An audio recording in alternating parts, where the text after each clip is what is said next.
Hello, everybody. This is Dr. Leslie and Corey. We're just setting up for tonight's show.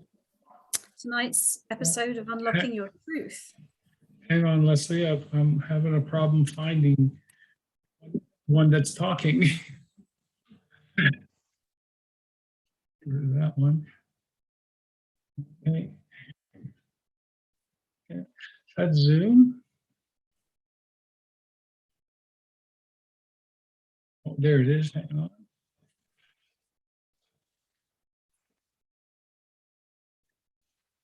Yeah.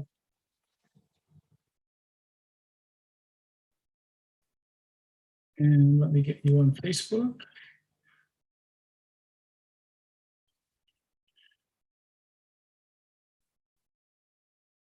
I'm just going to start with a little quiet private meditation here.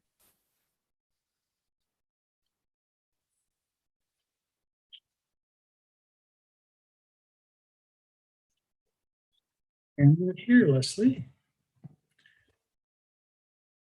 And say hello to all your guests. Hello, everybody.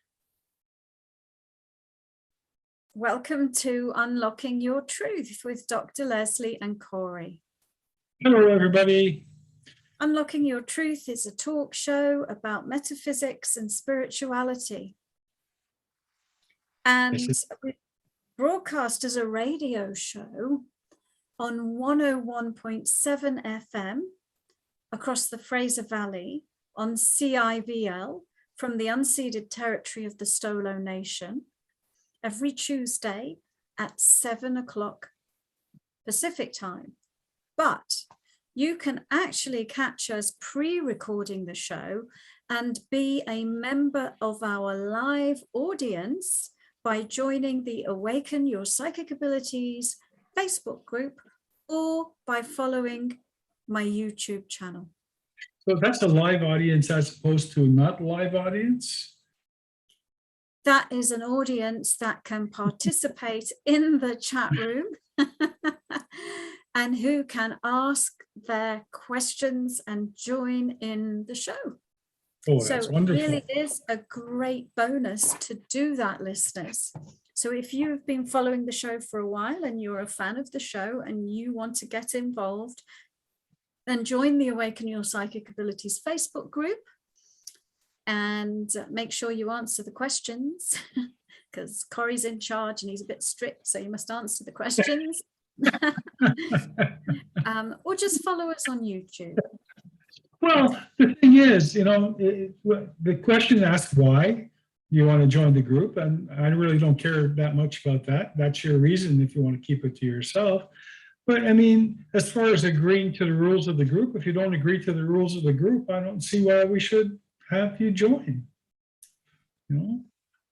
What do you think, Dr. Leslie? Well, yeah, the rules of the group are about respecting the other members. Yeah, it's about respecting the other, and it's very clear in the request. So, not that I'm being mean. Anyway, if you are a regular listener to Unlocking Your Truth, then you know what the show is all about. But if you're tuning in for the first time, perhaps you don't know.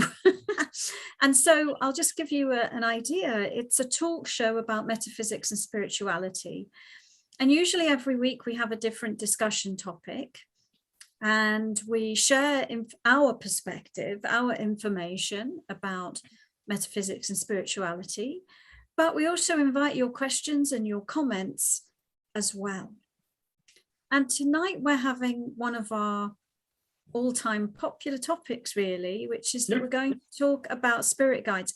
And what's the angle on the show tonight about spirit guides, Corey? Well, this one was requested by Katie. Katie asked, she asked an interesting question. She says, to meeting our spirit guides, can we do this or sense them on demand, or must we wait for them to greet us? How do we know what they're here to guide us with? And how can we tell if they're an angel, fairy, or other being? Okay. So thank you for that request, Katie. And so let's talk about spirit guides from that perspective, because of course we've spoken about them quite a few times on the show before. And if you go to drlesliephillips.com and you go to the podcast catalogue and search, you'll find quite a number of shows where we've discussed this. But so the first part of Katie's question is, can you communicate with your spirit guides on demand? And the short answer to that is yes. But On to the next question. I will give you a longer answer as well. People often think that they have to wait to be contacted by spirit, and that it's really all according to the spirit guide's desire or to contact you, when actually the opposite is true. There is so much guidance available to us from many benevolent beings, and all we need to do is ask, and they are available to us. So, sometimes when somebody gets an awareness of a message from a guide, they'll say to me, well, what are they asking me to do, or what do they want me to do? A benevolent spirit guide is never going to come and tell you what to do. So, it's not about them contacting you because they've got a special mission for you. It's really that they exist to assist you and to help you out of benevolence, really. And you always have a choice as well.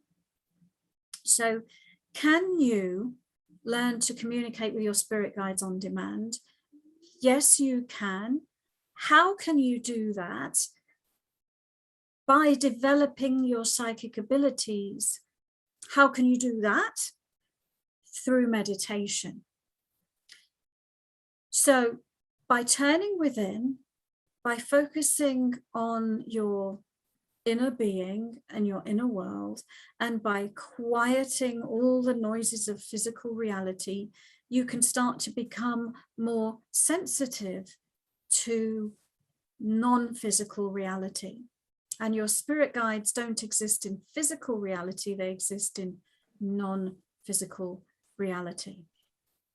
And so the first step can be through meditation, through quieting all that noise from 3D reality, so that you can tune into that non-physical level of reality. Now, for many people, there's a lot of noise when they do that. Their mind is going, their emotions are going, and so on. So it's developing a little bit of a practice to still the mind, to quiet the emotions, and to be able to poise your conscious awareness in a particular way that stimulates your psychic abilities and allows you to use those non-physical senses. And there are many different ones. And so there are many different ways that you can tune into your spirit guides. You might be able to see them with your clairvoyance, hear them with your clairaudience, have a sense of knowing about who they are and what they are communicating to you through your claircognizance, and so on. And so through practice, through understanding how to consciously access your psychic abilities, then you can reach out to your spirit guides and be able to perceive them, see them, hear them, know all about them, and so forth. And then at the point that you can do that, then absolutely you can call upon them on demand, which is really how I work with my spirit guides. If I need them, if I need to consult my healing guide about a particular client I'm working with, then I just ask for him and he's right there giving me information. So it's a little bit of developing a spiritual practice and being committed to it, really. It's not just something that's going to drop out of thin air. It can take a little bit of practice and dedication on your part. So that was the first part of Katie's question. It's like anything else, Leslie, Dr. Leslie. If you want to have a conversation with someone, probably the easiest way to start a conversation, start a conversation if somebody is very quiet and you don't hear them. And the more you try to start the conversation, the more chances are you're going to have a good conversation. Yeah. Step one, ask, reach out. Yeah, ask and listen. So the first part of Katie's question was, can you communicate with your spirit guides on demand? Second part was how? How do you know? Go on. I read it for you. How do we know what they are here to guide us with? How do we know what they are here to guide us with? By talking to them. I mean, if you meet somebody on the street, by communicating with them, you might say, you know, what do you do for a living? And they'll say, well, I'm a bus conductor. And then you know that about them. So how do you know what they're here to help you with? By communicating with them, by asking them. And I'll expand on this a little bit. So, for example, just before we came on air, I had a session with a lady who wanted to communicate with her spirit guides. And there was a number of them, but the main one that came forward to communicate with her was a manifestation guide. That guide introduced itself as being a specialist in manifestation and here to help her with her understanding of how to manifest consciously and how to create abundance. And so we got that information purely by talking to the guide. Some guides are specialists, like that guide was. You might have another guide that's a specialty healing guide. And that guide is there to help you to be a healer, to heal yourself, to facilitate the healing process for other people. So there can be guides who specialize in certain things, and you can have an agreement with that guide to work together on that thing. There are other kinds of guides who we might call them more generalists, but in a way not really. So for example, many of us will have guides who are, you know, like a guardian angel or a guide that really is with you your whole lifetime or over multiple lifetimes, who's just generally helping you with everything about who you are and about your life and so on. And then there are other guides who are available to everyone on the planet, such as the great master teachers, ascended masters, whether it's somebody like Buddha, Muhammad, Jesus, the Christed individuals who have reached a state of enlightenment that and a choice to serve humanity. And so when you are tuning into your higher guidance, you might have a particular relationship with one of those or other ascended masters. And again, how do you know it's them? You would recognize them in some way. Now, we always want to double check, because there are beings out there that might pose as somebody, pretend to be your guardian angel or pretend to be an ascended master, but really they're not.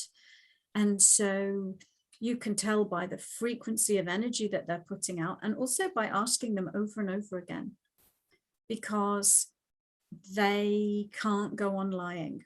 So eventually the truth will out. And I think, so I'm going into the last part of Katie's question, aren't I? Which is who are they, or how do you know who they are? So angels as well, right? there are angelic beings, non-physical beings, who are also serving different purposes. And they are great beings. And again, you can have angels that oversee the magnetics of the planet, for example, or angels that act in a capacity to serve humanity specifically. Read me Katie's question again, Corey. Let's see what else we can pull out. So the last part of the question, actually, you're covering it right now. It's about. I hope Dr. Sorry. Where was it? How can we tell if they are an angel, fairy, or other being? How can we tell if they are an angel, a Fairy, or other being? Other being. That's a good question. I think the simplest one's ask them. Yeah, well, exactly. I mean, I'm just, you kind of just know. If you're able to use your psychic senses, then by the vibration of the being, by the information that they're conveying to you, you can learn to pick up on a vibrational level. There's a particular frequency band that you might refer to as the angelic realm. And, or more of an attunement with ascended masters or a particular ascended master. So by asking them, by recognizing the type of vibrational frequency, but yeah, by communicating with them. And again, how do you do that? Through your psychic abilities. And really, there's no limit to who they can be. I mean, they can be anybody and everybody. There are infinite. Yeah. There's infinite beings. There's infinite beings. And so there are so many. Every single human has multiple guides. And, we talk about angels. There are angels that we've given names to that we might list in a book of angels, but there are infinitely more than we have even thought to categorize and name. And the same thing with ascended masters. There are those who are remembered in history who are labeled as an ascended master, but there are so many more who are not recorded in the annals of history and yet are available to us. And you may meet these tremendous beings of light and benevolence through your spiritual adventures. Don't get hung up what they look like. Don't get hung up who you think they might be or not be. They're there for your benefit in the majority of the cases. And right now, Dr. We're going to a break. Okay. We're going to go to a break. Listeners, thank you for tuning in. We're taking a short commercial break.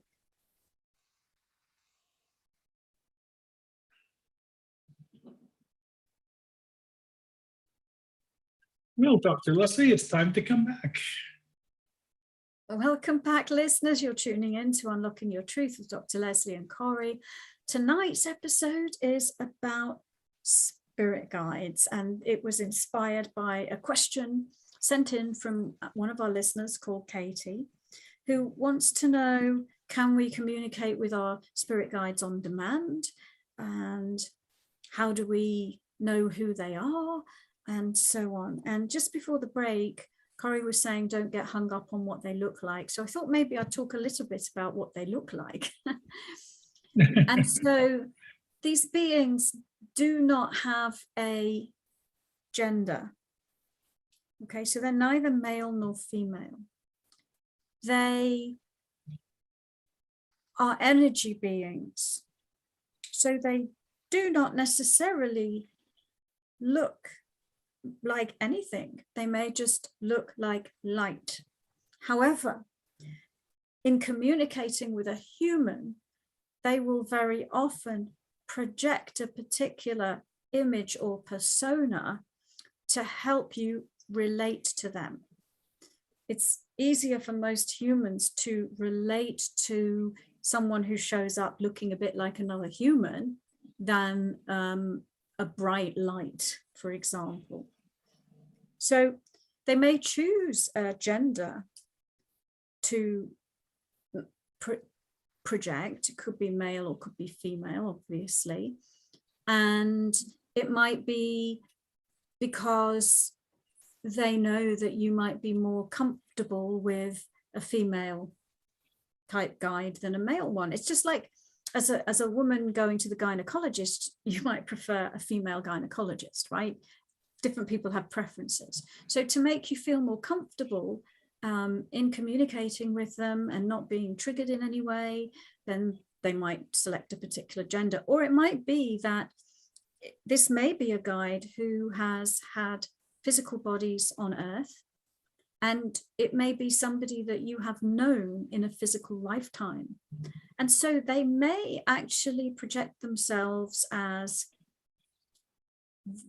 like the body they were in when you knew them before, because then there is a recognition, a familiarity, a comfort feeling about that.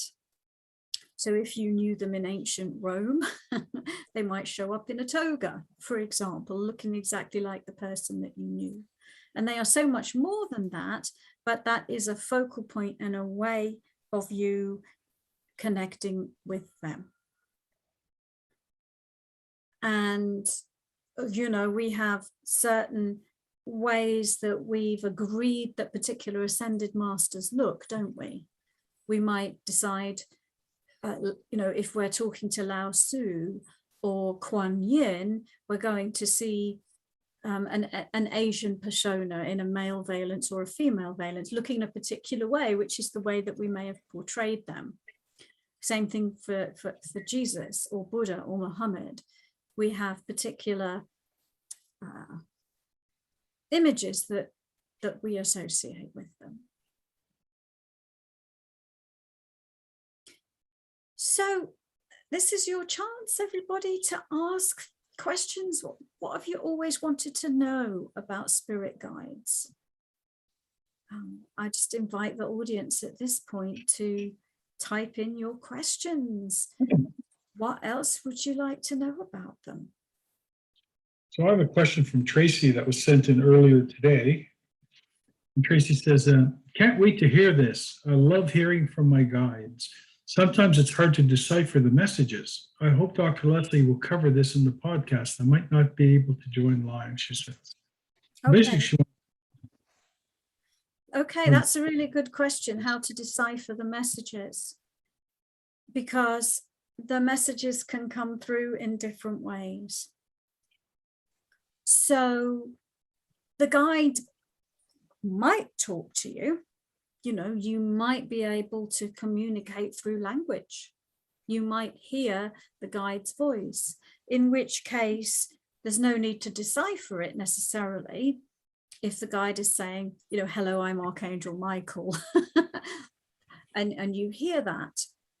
But perhaps the guide might communicate through a song with lyrics that has a message for you. You might, if you are more clairvoyant, more on the visual side, the guide might be communicating to you through images, vibration, different frequencies of light, or symbols. And I think that's probably what Tracy is referring to. Perhaps she's getting a message in the form of a symbol or an image.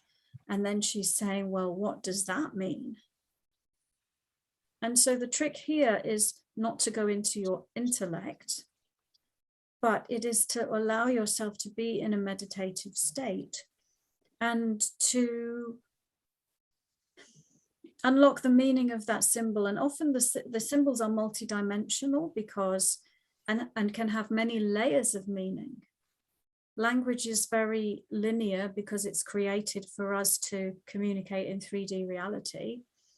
But through the clairvoyance, it's possible to convey an enormous amount of information contained within a single symbol. So I'm just seeing if I can think of the classic example I always use to describe this is apple. Apple. If you see the word apple written, well, you know it's apple and you know what an apple is. If somebody shows you or somebody says apple, right?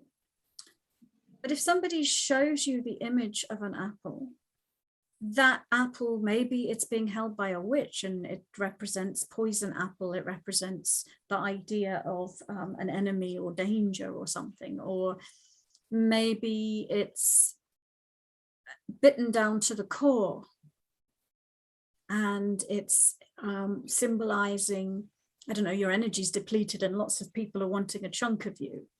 Or maybe there's a maggot and it's a bad apple. And so you can see how a symbol can convey more information than a word, for example. So that's a simple way of explaining what I'm talking about. Symbols are multidimensional. So let me tune into Tracy herself and her question and see what else comes up to say about this. And I'm just seeing that, Tracy, what happens when you're struggling to decipher the messages is that you're going into effort and going into your intellect. So just straining, like, what are you trying to say to me here? And we don't want to go into effort and we don't want to go into our intellect, because if we do that, then we're trying to approach that communication through the physical aspects of the body. So in order to listen to the messages or see and interpret the messages from your spirit guides, you yourself need to be operating as spirit rather than operating as a body. Operating as a body, you're using your physical senses and your intellectual mind and effort. Operating as spirit, you are using your psychic senses and you're not moving into effort and you're not using your intellect. You're purely using your intuition.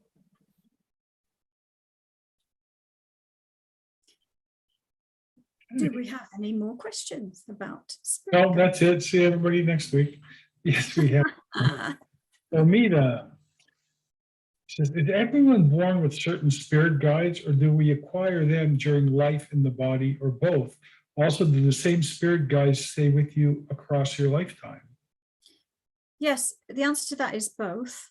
And so there can be spirit guides who stay with you across multiple lifetimes and who stay with you for your whole lifetime, and who come and go. And it really depends upon a few different things. Depends on perhaps the specialty of the guide, so everyone has guides that do stay with them for life. But sometimes, let's say you're focusing on a particular project and for a particular time, I don't know, let's say you're writing a book, or you're learning carpentry, or I know how to become an opera singer, something that you're really focusing intently on for a certain period of your life.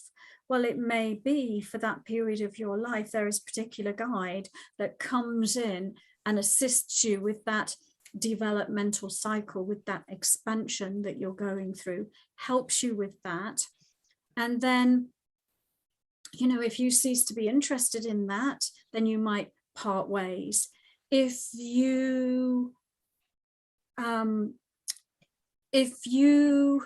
possible for you to evolve beyond the level where that guide is wanting to focus, and then you may part ways. You may graduate to another guide who can take you to the next step, or vice versa. That guide has gone as far as they can, learned as much as they can learn by working with you, and they might want to go on to something beyond that. So there can be all sorts of reasons. So, for example, in in the last 20 years, I've had multiple different healing guides at all stages of where I've been in my evolvement. So so guides can come and go depending on you, depending on where you're at. And they can be, other ones can be with you your entire lifetime, and they can be with you over many lifetimes. So the answer to your question is yes to all of those things. Okay, that's wonderful. Well, Amita has a second question, which runs along the same line as the first question. And that is, what's the difference between a spirit guide and a deceased family member who is communicating with you? That's a great question. Yeah. And you know, as humans, we like to put things in neat categories, don't we? This is this and that is that. And in a way, we might say the lines are a bit more blurry than that, but so I think it's quite possible for an ancestor of yours to act as a guide. And it's quite possible for a guide to have been an ancestor. I would say we want to look at the level of consciousness of, in a way, of the one that we're communicating with, and also which aspect of that soul. So give me a moment.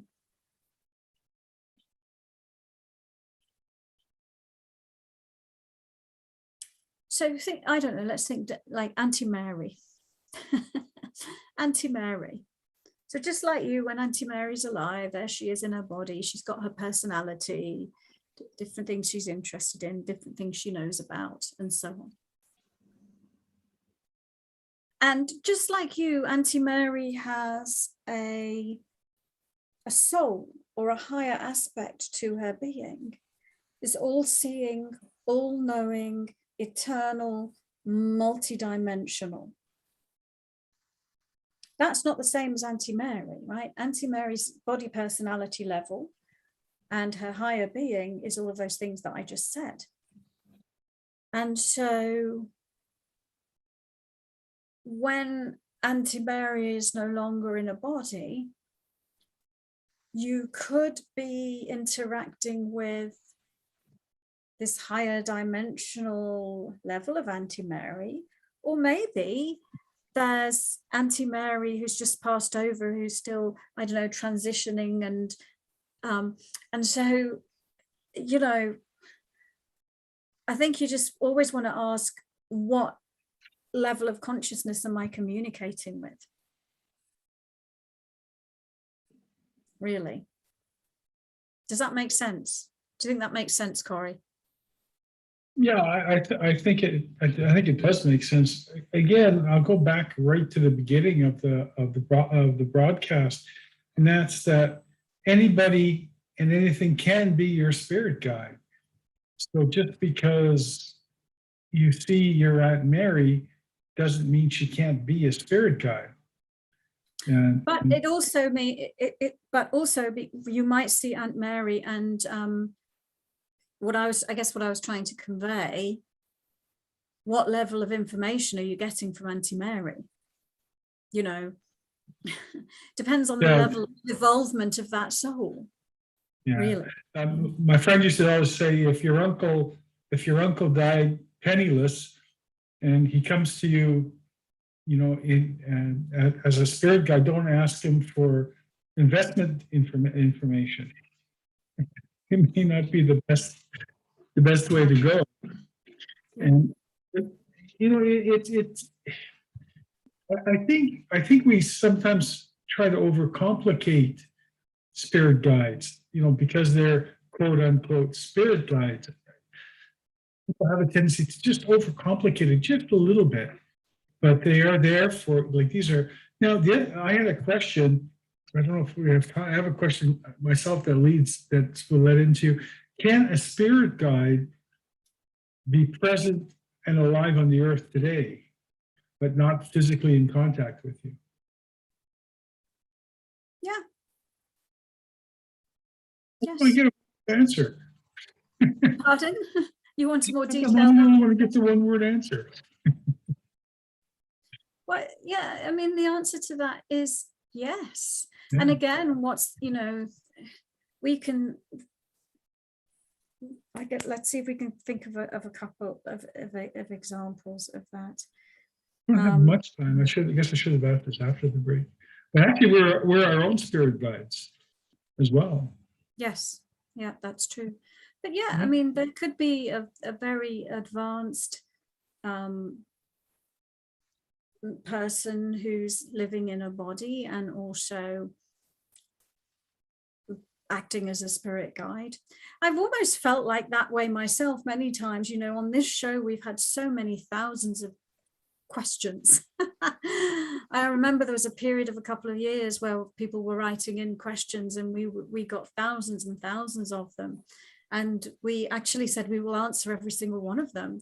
I thought, like, this must be like, the saints feel, when people are praying to them and asking them for help, just these hundreds and hundreds of responses going out. But yes, yeah, they could be alive in a body. And now the message I'm getting from our spirit guides is that we need to take another break. We'll be back after these messages. Yes, we will.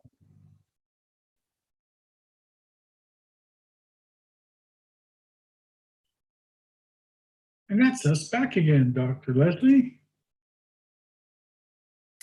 Welcome back to the show, listeners.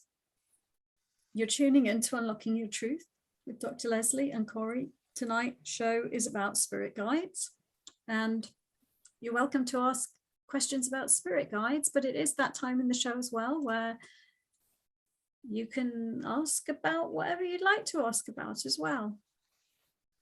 That's lovely. So we're not limited to spirit guide questions if you Not have any. Yes. But I'll tell you what, if any question you ask, I'll ask your spirit guide what they would like to answer. Okay. So this is a question from RJ. RJ says, I see flashes of light and blue orbs and sparkles a lot. I always wonder what they're trying to tell me, and I can't quite get my mind, quiet my mind enough. Is there anything I can do to get clear messages? So I see those as well. And I think sometimes we're just tuning into something that's slightly outside our usual perception, something that's interdimensional and so on. And in that case, we shouldn't necessarily assume that that's always a message. It's just that you're seeing something that's there, that's outside your ordinary perception. You wouldn't assume every time you saw somebody walk past you in the street that they had a message for you. So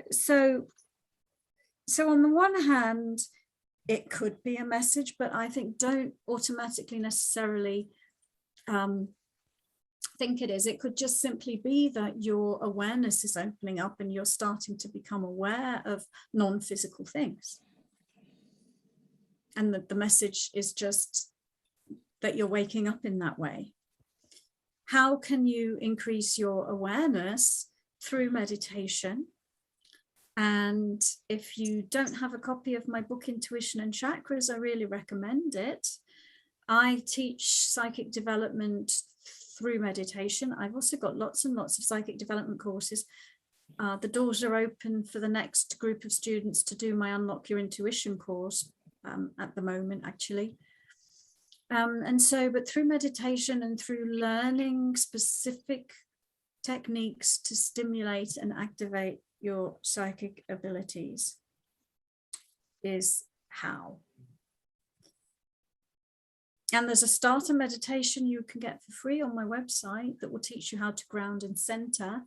Centering helps you stimulate your clairvoyance. So I'll put that link on again for those people who haven't had that link before. And so I guess you want another question, do you, Dr. Leslie? Yeah. There's lots of questions. Oh, good. hope we'll be able to get through them all. And the next one is from Ali. Ali says, I have a tough time asking for signs. I know I connect with mine, but sometimes I ask for a sign, but I'm never sure what type of sign to ask for. Will my guides share with you a possible sign for me? Okay, yeah, I will look at that. And often people are asking for physical signs, you know, like, I don't know, show me a feather as a sign of an angel and so on. But you know, you can also see non-physical signs if you're able to use your clairvoyance. All right, so whenever I train people to communicate with their guides, one of the steps that we do in the process of introducing you to a guide is to ask that guide to show you a special greeting or sign, which is between you and that guide, so that you can easily recognize that guide, that nobody else knows. So, Ali, let's take a look and see. Well, one of your guides, interestingly enough, is showing up as a blue vibration. So the previous person was talking about blue orbs that they were seeing. So I'm seeing that there's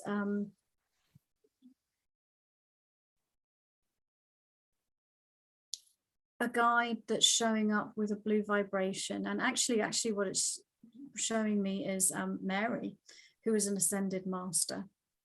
And so for you, I don't know, signs of the Virgin Mary might be a way of tuning into that particular one. But I'm just seeing that she's sort of coming through on a kind of like a blue ray blended with some gold energy. Yeah, and just showing me the image of the Madonna kind of thing. Very cool. Okay, a question from Brian. And Brian says, if our guides are trying to get a message or guidance to us, do they try different ways, methods, if they have trouble getting their message through? I wonder if they ever get frustrated with us. Okay, so I'll go back to something I said earlier, which is you need to ask. You need to be wanting. They're not going to be like, oh, why can't I get through to this person? You have to be wanting their help. You have free will, you have choice. But if you choose, yes, please help me, then they will be there. And then if you said, please help me, then yes, they may try different ways to get through to you. And sometimes, you know, it can be something as simple as you get an idea and you go, wow, I've just got this really brilliant idea. Well, how did that idea drop into your mind?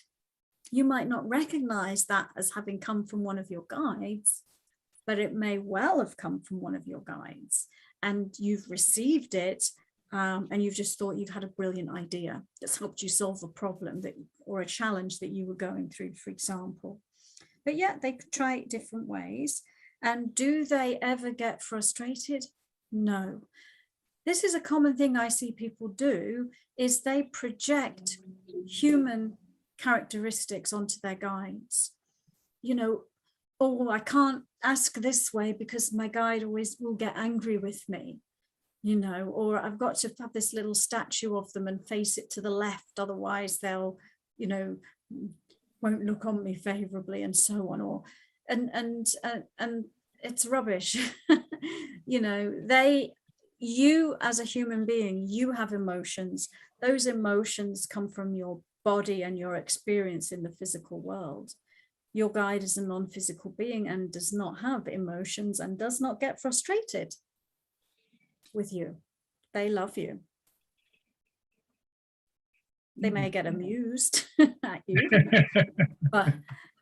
but no, No, they don't get frustrated at you. And if you think they do, that's you projecting onto them. They're there, willing and able. Nothing is too small or big to talk about. So this is from RJ. RJ says, thank you, Dr. Leslie. This is about the light, seeing the lights and orbs. That completely makes sense to me. I usually just say hello or I see you. Cool.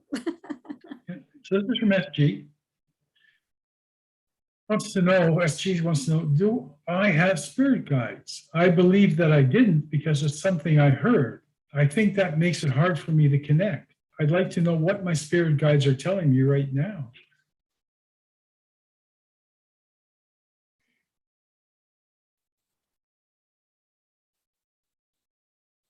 Well, I mean, I do see that you have guides, and actually what they're telling you is you are connected.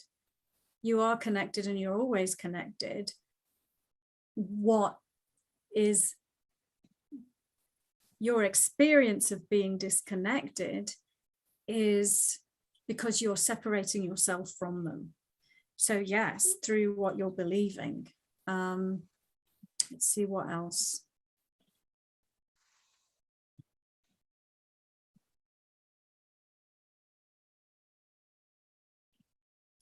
That you're not bad,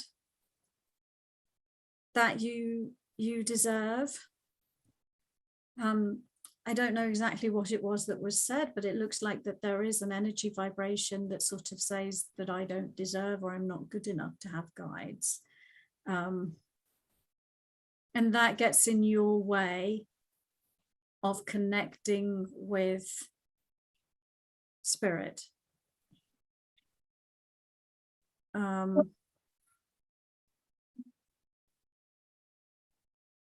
Yeah. So just to let the love and acceptance in and love and accept yourself.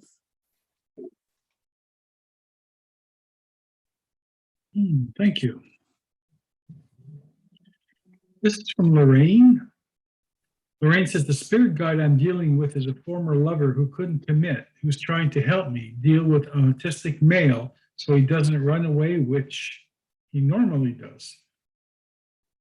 Did you say autistic male or autistic? Autistic. Male? Autistic. A-R or A-U? A-U-T-I-S-T-I-C, autistic. So her spirit guide is a former lover who is helping her deal with an autistic male so he doesn't run away. Mm-hmm. Okay. Is it a question? I don't see a question, but okay, well, thank you for sharing. Let me go back and see if I've missed something here from her. Not sure which one she came in on. No, that's it. That's all I got. Maybe she can put the question in and get back to us. Sure. Okay. So this is from Umida again. And Umida says, what about the idea of everyone having a spirit animal? The idea that we have a kinship of sort with animal spirit. Is there merit to that? And if so, is it with general essence of that animal as a whole or a specific individual animal soul, like a deceased pet who we continually reincarnate with?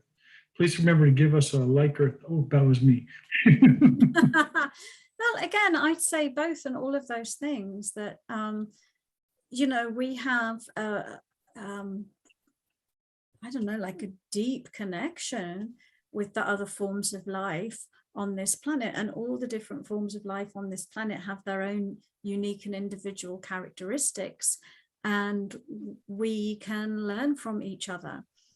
And so you can, just like we were talking about other forms of guides, you may have an animal guide who is that is a guide throughout your whole life, or different animal totems may come in with you know, the essence of a lesson through the characteristics of that animal at different points in time in your life. You can read the question again if you feel I didn't answer it fully, because I've kind of forgotten the. Okay, hang on a second.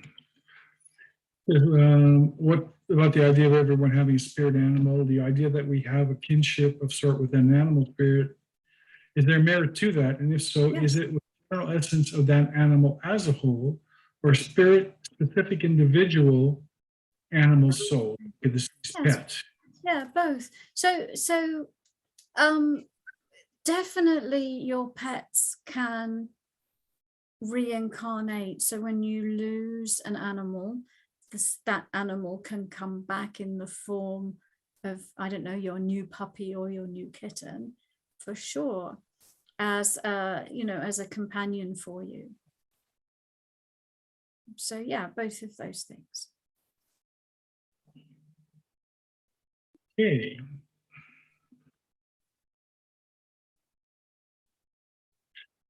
Oh, this is a good one from Amita. She says, how can we help a healing guide be effective if they haven't had a human body in a long time, like hundreds of years? How can we help a healing guide be effective?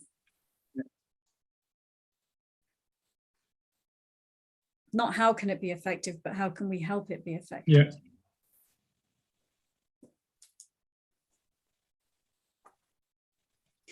Well, don't forget, Amida, that they exist outside of time and space. So from your perspective, the last body, the body that the last body they had was hundreds and thousands of years ago. But from their perspective, that information is as accessible as the life that you're living is to you right now. That time and space doesn't exist to them. They're outside of time and space, and they have access to all their information simultaneously and all their experience simultaneously. Very true. Okay, so we have another question. We have two more questions, and that's it. That'll be it for tonight. This is from Carrie. Carrie says, I have been told that I have quite a few spirit guides. Does everyone have lots of spirit guides? Can you ask for help from something that a spirit guide isn't allowed to help you with? Oh, that's a good question. Okay, so yeah, I mean, we all have many beings available to us. Like I said, there are certain beings that sort of overlight the whole planet and are accessible to everybody. So, so I will say that are there certain things that we can't have help from a spirit guide? The short answer to that is yes. There are certain people who have misbehaved to an extreme degree, who are permitted to have another incarnation under some strict observation and limits to their behavior. So those people, there are that's not exactly answering your question, is it? That's answering a slightly different question. So give me a moment.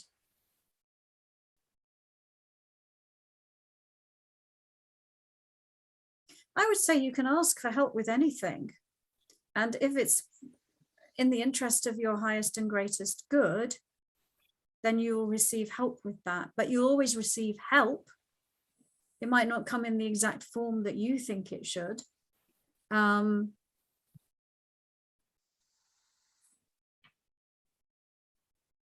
I don't think a spirit guide, I mean, if you said, well, please give me help with the best way to murder my neighbor. I don't know. I don't think it would be a benevolent guide that would come along and give you information about something like that. You might get some kind of entity or being that could.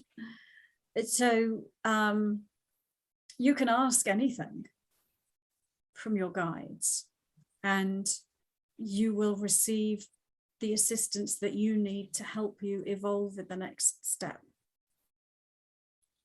Absolutely correct. Say it that way.